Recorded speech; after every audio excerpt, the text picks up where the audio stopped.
नमस्कार शेतकरी बंधूंनो.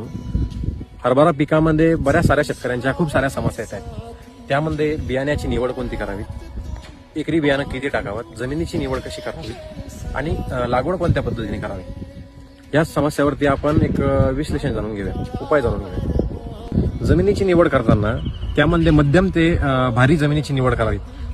त्यामध्ये भारी जमिनीमध्ये हे डॉलर बियाणं भरघोस उत्पन्न देतं. बियाण्याची निवड कोणती करावी? बियाण्यामध्ये प्रामुख्याने संशोधित वाहन हे फुले कृपा, PKV4 आणि PKV2 असे 3 संशोधित वाहन आहेत. यामध्ये फुले कृपा हे मध्यम ते भारी जमिनीमध्ये 13 ते 15 क्विंटल पर्यंत अपेक्षित उत्पन्न देणारं वाहन आहेत. लागवड पद्धत कशा पद्धतीने करावी? लागवड पद्धत ही वेगवेगळ्या भागामध्ये वेगवेगळ्या प्रकारे केली जाते. त्यामध्ये मध्यम ते हलक्या जमिनीमध्ये आपण मध्यम जमिनीमध्ये लागवड केलेली ती आपण ड्रिप लाईनमध्ये लावलेली आहे. शेतकरी बांधवांना बघू शकता तुम्ही, हे लाईन टू लाईन मध्ये अंतर. यामध्ये आम्ही 2 झाडामध्ये जे अंतर आहे 1 फूट घेतलेलं आहे आणि ह्या 2 ह्या झाडामध्ये 6 इंच घेतलेलं आहे. त्यामध्ये प्रामुख्याने आम्ही डबल दाना यूज केलेला आहे टोकन पद्धतीने. तुम्ही बघू शकता आम्ही एकरी 40 किलो बियाणं टाकलेले.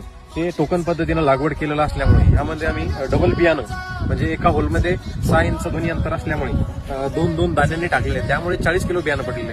जर तुम्ही लागवड सिंगल दाण्याने केली टोकनवरती 6 इंच मध्ये तर तुम्हाला 22 किलो हे एकरी बियाणं पडतं. त्यामुळं एकरी बियाणं हे 40 किलोच टाकायला पाहिजे, कारण की मर रोगाचा प्रॉब्लेम खूप येतोय हरभऱ्यामध्ये. 100% जर्मिनेशन नसल्यामुळे 1-2 ठिकाणचं उगलंही नाही तर ते पूर्ण त्यामध्ये ऍडजस्ट होऊन जातं.